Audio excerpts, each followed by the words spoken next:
In this video, we will walk you through setting up your PedalX PowerUp. It is time to power up your ride. We recommend you to carry out the installation at a reputable bicycle shop in your area. To start, gather the correct tools to make your installation easy. You will need a set of Allen keys, spanners, plug spanners, screwdriver set, a blade. Unbox your kit. Before starting installation, charge your PowerUp pack. Do so by removing the rain cover from the DC socket and inserting your charger jack. A green light means that the PowerUp is charging and red light indicates the charge to be full.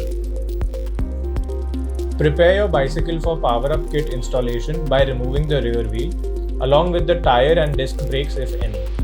Also remove the brakes, bell and grips from the handlebar. Use the provided motor and spokes and install them onto the rim of the rear wheel. The resulting rim should look like this. Finally, add the disc brakes, tire and flywheel back on the rim. Next, install the motorized wheel back on your bicycle. Install the wheel in the rear fork, keeping the flywheel on the chain side. The motor cable should be facing the ground when the bicycle is upright. Fit the torque washer, flat washer, axle nut as shown. Tighten the nuts on both sides to properly align the wheel. Once done, cover the axle nut with the provided rubber cover. Make sure the wheel is properly installed.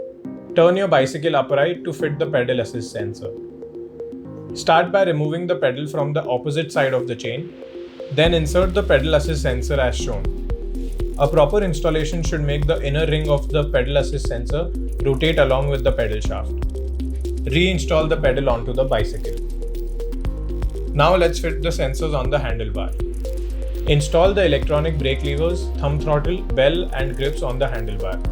Once the position for each is decided, tighten with the appropriate Allen key. To install the mounting bracket on your bicycle, start by inserting the provided spacers in the gap close to the hinge. The spacers you use will depend on the diameter of the handlebar. Clamp it on the handlebar and insert the first bolt through one of the two holes. Next, insert the specially provided band from the side that has just one hole in it, as shown. Turn it so that it is ready for the bolt on the other side. Insert a nut from under in the provided cutout and tighten the screw. To insert the next bolt, hold up the mounting bracket at a 45-degree angle and match the hole from the special band that comes directly under the bolt. For this bicycle, the second hole works best. Tighten the bolt onto a nut just like before. All your components are now installed. Time to connect them all. Connect the motor cable from the mounting bracket to the motor. Just align the arrows on each connector and push. Next, connect the pedal assist sensor with the longer yellow connector cable on the mounting bracket. Again, just align the arrows and push. Connect the thumb throttle cable with the shorter yellow connector cable of the mounting bracket.